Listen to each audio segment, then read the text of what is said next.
DPR RI bersama kementerian terkait raker pengambilan keputusan revisi Undang-Undang BUMN. Komisi 11 DPR RI dukung pelebaran defisit anggaran APBN 2026. Pemerintah batasi impor singkong untuk lindungi petani lokal. Halo, selamat malam pemirsa setia Berita Nasional TV. Senang sekali Berita Nasional Malam kembali hadir menyapa Anda. Selain 3 berita utama tadi, akan ada informasi lainnya dari dunia politik, ekonomi, hingga sosial sedang akan diperbincangkan. Tentunya bersama saya, Lydia Junita. Kita ke informasi utama, pemirsa. Menteri Hukum Supratman Andi Aktas mengatakan ada beberapa materi yang perlu disempurnakan dalam revisi Undang-Undang BUMN. Salah satunya mengenai Kementerian BUMN yang akan dibentuk menjadi badan. Pernyataan itu disampaikannya usai melakukan rapat kerja bersama Komisi 6 DPR RI dalam rangka pembicaraan tingkat 1 pengambilan keputusan terhadap RUU tentang perubahan keempat atas Undang-Undang BUMN.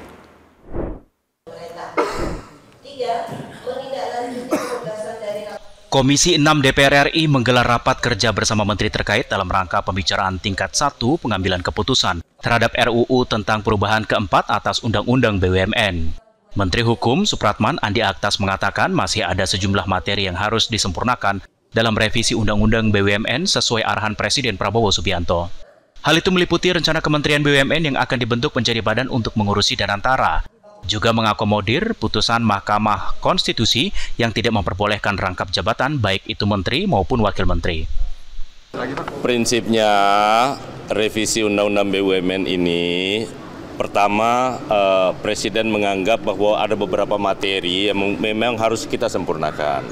Yang pertama, karena ada pembentukan Danantara, maka kementerian itu untuk mengurusinya, akhirnya Kementerian BUMN dibentuk lagi menjadi badan ya. Natasha Alko, Ade Chandra, Berita Nasional TV.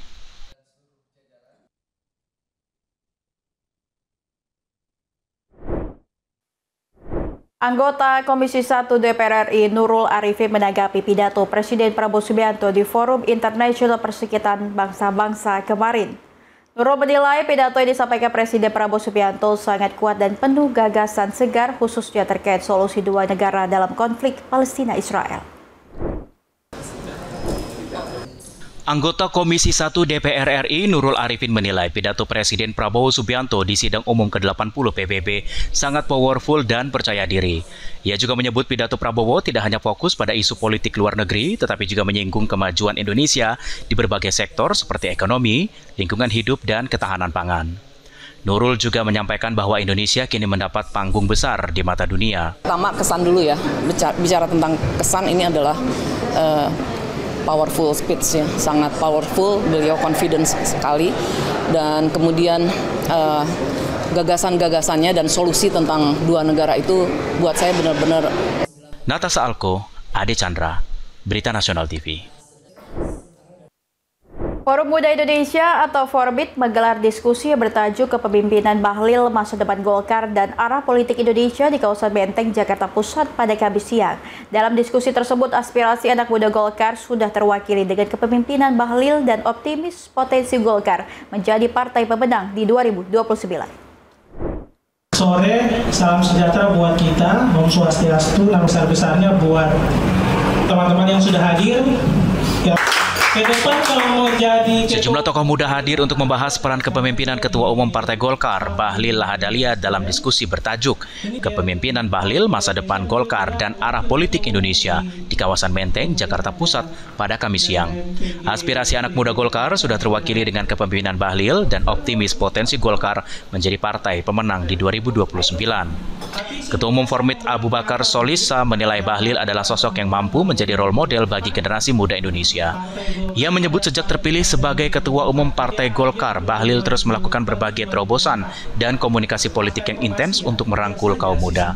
Gaya kepemimpinan Bahlil yang terbuka dan egaliter membangun motivasi serta menjadi energi baru bagi seluruh kader partai. Konsolidasi internal yang saat ini terus dilakukan diharapkan menjadi modal penting untuk mengantarkan Golkar meraih kemenangan di pemilu mendatang. melihat kepemimpinan Bang Bahlil sekarang dengan ekspektasi kader Golkar 2029 menjadi partai pemenang, saya melihatnya potensi itu ada untuk. Abu Bakar menambahkan di berbagai sayap Partai Golkar seperti AMPI dan ANPG sudah banyak anak muda yang bergabung. Hal ini dipandang sebagai sinyal positif untuk membangun energi baru dan motivasi di kalangan kader. Terbukti Partai Golkar pernah menjadi pemenang pemilu tahun 2004 dengan 127 kursi di DPR. Pada pemilu 2024 lalu, Golkar berada di posisi kedua dengan 102 kursi. Dengan modal tersebut, kepemimpinan Bahlil memiliki peluang besar untuk membawa Golkar kembali menjadi partai pemenang di pemilu 2029. Theo Fandi, Berita Nasional TV. Diduga menerima suap dari anak mantan pejabat di lingkungan Pelindo, seorang oknum polisi berpangkat Komisaris Besar Polisi dilaporkan ke Div Propam Mabes Polri. Korban yang hanya seorang sopir kini menanti keadilan dari Mabes Polri.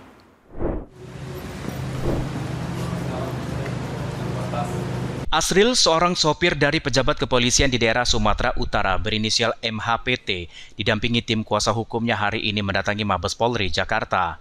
Kedatangannya untuk melaporkan kasus dugaan penyalahgunaan wewenang dan penyuapan yang dilakukan mantan bosnya tersebut.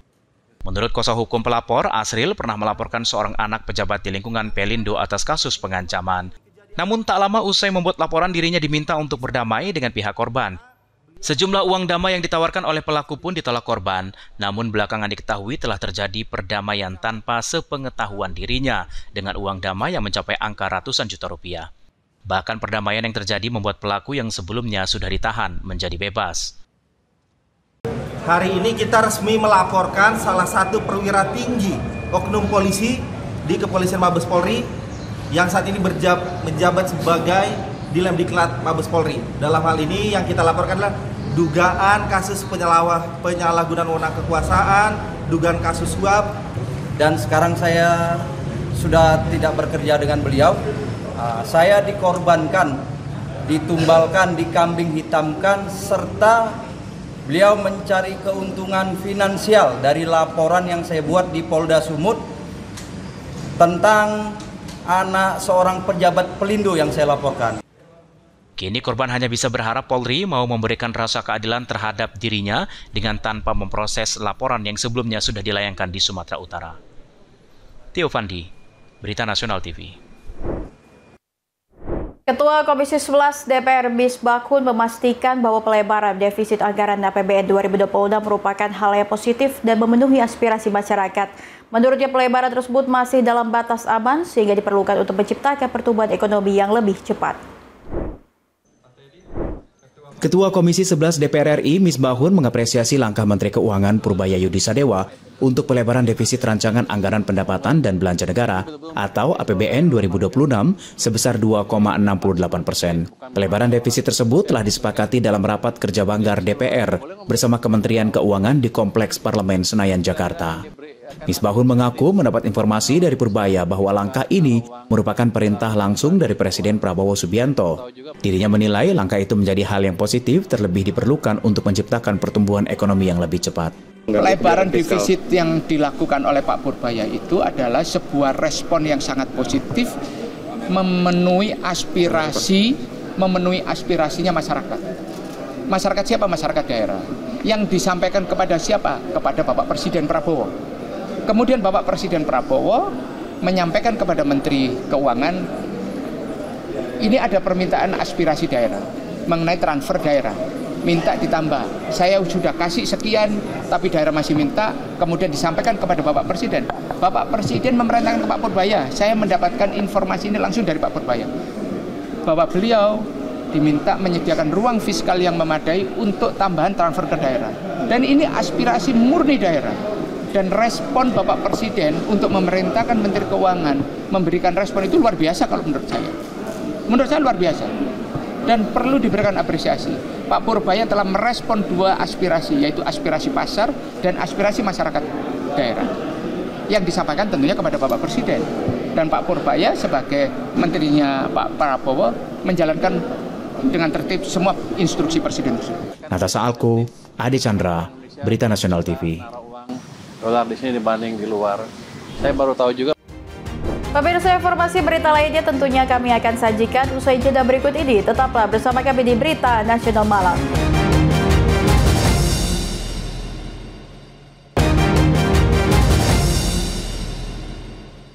Pemirsa, Ketua MPR RI Ahmad Muzani baru-baru ini melakukan pertemuan penting dengan Bupati dan Wakil Bupati Bogor serta Bupati Tangerang. Tentunya pertemuan silaturahmi yang diunggah Muzani di akun Instagram pribadinya tersebut berfokus pada pembahasan pembangunan infrastruktur di wilayah Bogor dan Tangerang. Untuk membahasnya bersama kami telah terhubung dengan Bapak Efriza SIP MSI, Pengamat Kebijakan Publik. Selamat malam Bang Efriza. Selamat malam Mbak Lydia. Bagaimana Bang kabarnya hari ini Bang? Alhamdulillah baik kabarnya. Oke, baik Bang. Ini kita bagaimana ya melihat arti penting pertemuan Ketua MPR RI bersama Bupati Bogor dan juga Bupati Tangerang ini, tentunya dalam konteks pembangunan infrastruktur daerah, Bang.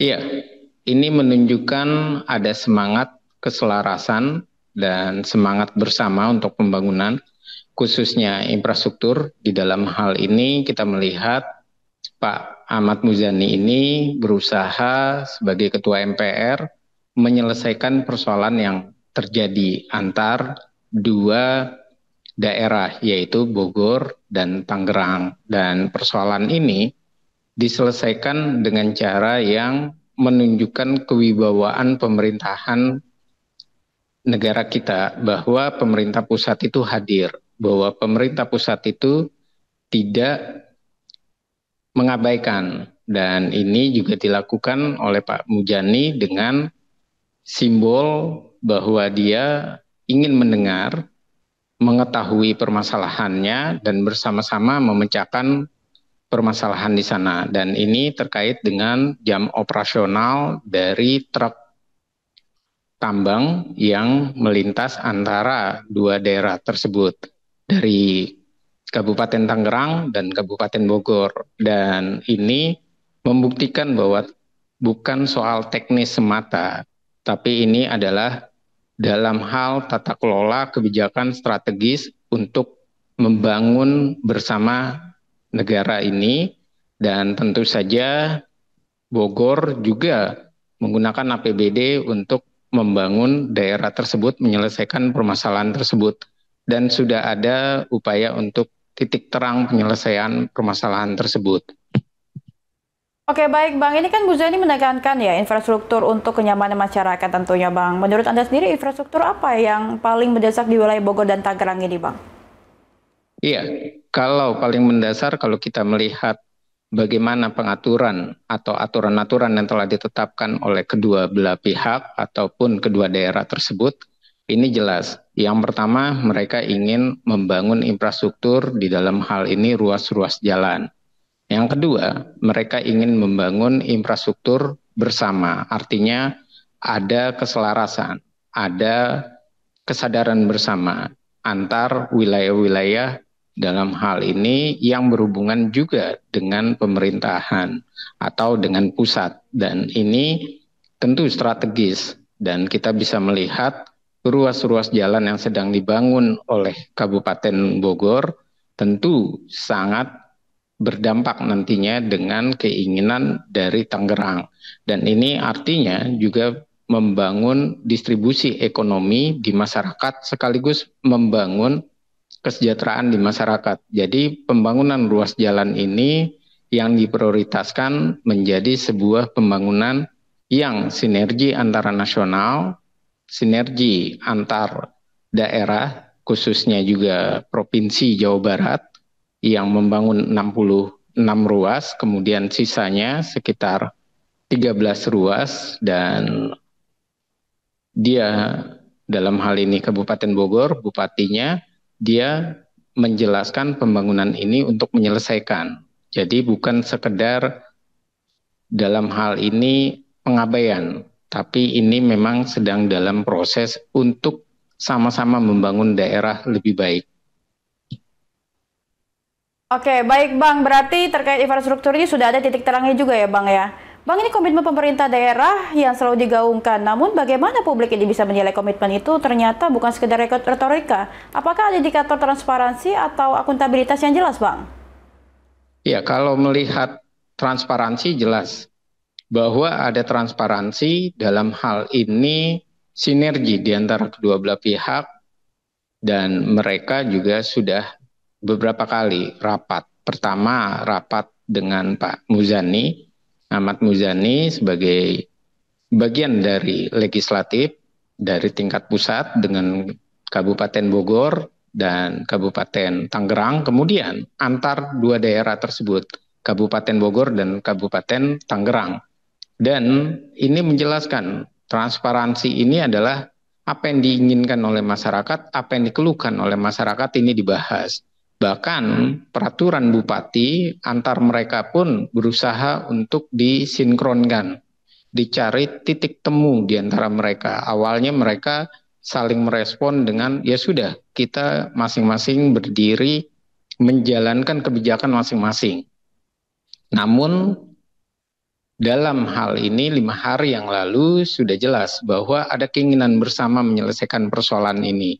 Dan juga ada kesadaran besar dari Bogor yang menyatakan walaupun ini lebih kecenderungannya adalah di Jawa Barat, namun APBD yang digunakan adalah APBD Bogor. Dan ini untuk kesejahteraan masyarakat, supaya distribusi ekonomi dalam hal ini masyarakat bisa berjalan dengan baik. Dan nanti usaha-usaha yang terkait dengan tambang juga dapat akses yang tidak mengganggu masyarakat. Dan ini artinya ada solusi di antara kedua belah pihak, dan saya rasa inilah bentuk dari sebuah negara kesatuan. Hadirnya negara, hadirnya pusat yang menjembatani permasalahan dari konflik antar daerah dengan tata kelola kebijakan yang lebih baik, dengan strategis, dan dengan kebersamaan. Oke, baik Bang, kita bahas tentang tambang ini ya Bang ya. Ini pertemuan ini juga membahas sinkronisasi aturan jam operasional truk tambang ini Bang di Parung Panjang. Apa dampak dari perbedaan aturan ini terhadap masyarakat dan juga pelaku usaha? Ya, tentu aturan ini menyebabkan masyarakat terganggu, ada kemacetan, dan ini ruas jalan ini begitu sangat berpengaruh. Dan berikutnya tentang relaksasi dari aturan yang diterapkan oleh Kabupaten Bogor. Dan waktu itu terjadi banyak protes di dalam hal ini. Apa yang terjadi protesnya ini?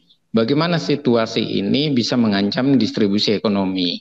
Dan kalau jalanan terus macet dan sementara ada pengaturan operasional jam, relaksasi ini tentu akan menghambat dalam proses pertambangan ataupun usaha, dan ini merugikan para pengusaha, dan tentu saja ini juga merugikan bagi masyarakat maupun daerah yang mendapatkan akses untuk mengelola ataupun ikut turut di dalam pembangunan tersebut. Namun yang terjadi kan saat ini adalah mereka berdua mencari titik temu. Baik Bang, ini menurut Anda seberapa besar faktor ego sektoral mempengaruhi kesulitan sinkronisasi antar daerah, dan bagaimana Bang cara mengatasinya? Dan bisa berikan sedikit Bang harapan Anda agar pembangunan infrastruktur di Bogor dan Tangerang ini tentu bisa berjalan selaras dan sekaligus memberi manfaat nyata bagi masyarakat kecil tentunya. Iya, ego sektoral itu awal mulanya memang terjadi. Dan itu terlihat dari mereka mencoba untuk menjalankan berdasarkan peraturan bupati masing-masing. Namun dalam hal ini mereka akhirnya mencoba untuk mencari titik temu. Apa titik temunya? Mereka memperbarui regulasinya. Mereka saling meninjau bagaimana solusi yang bisa dibangun. Dan harapannya memang di balik ini adalah sama-sama sebagai suatu daerah yang berhubungan dengan pusat dan berhubungan dengan distribusi ekonomi masyarakat, saya rasa mereka juga memikirkan pembangunan jalan harus dilakukan, dan ruas jalan itu harus dibuat dalam posisi yang dilakukan oleh Bogor saat ini 2 jalur. Yang satu adalah jalur untuk pengusaha tambang, yang satu adalah jalur untuk masyarakat. Dan ini saya rasa titik temu yang sudah coba dijalankan. Hanya persoalannya adalah bagaimana mengatasi kemacetan itu tadi, dan bagaimana mengatasi masalah relaksasi peraturan yang sedang ataupun yang berjalan saat ini. Dan tentu ini mereka juga sudah menjanjikan bahwa dua daerah tersebut, Kabupaten Bogor dan Tangerang, menyelesaikan persoalan ini dalam jangka waktu yang 2 hari. Dan itu adalah sebuah solusi dan sebuah keberanian secara lisan maupun niat, dan tentu saja kesadaran di antara kedua belah pihak untuk mengedepankan masyarakat. Dan saya rasa dengan hal tersebut ini tidak ada yang dirugikan kalau mereka bisa mencari titik temu dengan bermufakat. Oke, baik, terima kasih atas penjelasan dan analisisnya Pak Efriza SIP MSI selaku pengamat kebijakan publik yang telah memberikan perspektif mendalam terkait pertemuan Ketua MPR RI Ahmad Muzani dengan Bupati Bogor dan Bupati Tangerang. Semoga komitmen yang digarisbawahi dalam pertemuan tersebut benar-benar terwujud dalam bentuk kebijakan dan infrastruktur yang berdampak langsung pada kesejahteraan masyarakat. Dan tak kalah penting, komunikasi antar daerah harus terus dijaga agar keputusan yang diambil tidak membingungkan publik, melainkan memperkuat kebersamaan dalam membangun Indonesia. Pemirsa, jangan kemana-mana, tetap saksikan Berita Nasional Malam.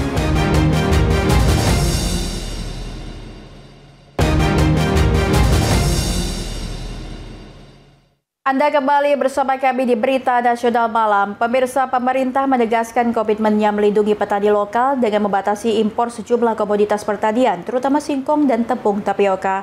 Hal ini disampaikan Menteri Usaha Mikro Kecil dan Menengah UMKM Maman Abdurrahman seusai menerima audiensi organisasi petani di Gedung Kementerian Sekretariat Negara, Jakarta. Pemerintah menegaskan komitmennya melindungi petani lokal dengan membatasi impor sejumlah komoditas pertanian, terutama singkong dan tepung tapioka. Maman bersama Wakil Menteri Sekretaris Negara Juri Ardiantoro dan Wakil Menteri Perindustrian Faisal Riza mendapat mandat langsung dari Presiden Prabowo Subianto untuk menampung aspirasi petani. Salah satu keluhan yang mengemuka datang dari petani singkong di Lampung dan daerah lain. Mereka menilai impor berlebihan membuat harga jual hasil panen lokal jatuh. Lupa yang isinya kurang lebih membatasi impor singkong dan tepung tapioka dalam rangka untuk melindungi beliau-beliau agar produk-produk beliau itu bisa dibeli oleh pabrik-pabrik di sekitarnya. Konsekuensi yang akan terjadi apabila pabrik masih melakukan impor tanpa persetujuan Kementerian Perdagangan, pidana. Adapun pemerintah melalui Kementerian Perdagangan telah menerbitkan aturan baru berupa Permendak nomor 31 tahun 2025 yang membatasi impor singkong dan tepung tapioka. Aturan ini bertujuan agar produk lokal tetap terserap oleh pabrik di dalam negeri. Menurut Maman, kebijakan ini merupakan untuk keberpihakan nyata pemerintah terhadap petani. Selain singkong, pemerintah juga menampung berbagai aspirasi lain yang akan ditindaklanjuti secara bertahap sesuai mekanisme yang berlaku. Tim Liputan, Berita Nasional TV. Satreskrim Polres Metro Bekasi berhasil mengamankan satu orang terlibat dalam tawuran maut yang menewaskan 2 orang pelajar di Kabupaten Bekasi, Jawa Barat. Aksi tawuran 2 kelompok pelajar ini dilakukan usai keduanya sepakat melalui media sosial.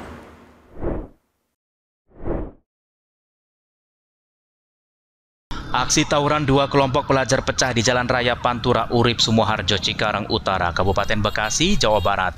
Dengan menggunakan senjata tajam, 2 kelompok pelajar ini terlibat saling serang, mengakibatkan 2 pelajar berinisial A dan W, remaja berusia 15 tahun tewas, serta 4 lainnya mengalami luka serius.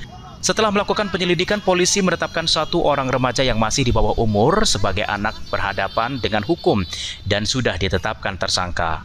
Kasat Reskrim Polres Metro Bekasi AKBP Akta Buana Putra mengatakan 1 orang korban tewas dan 4 korban luka lainnya akibat sabetan senjata tajam. Sementara 1 korban lain tewas karena kecelakaan tunggal menabrak pohon diduga panik saat melarikan diri dari kejaran.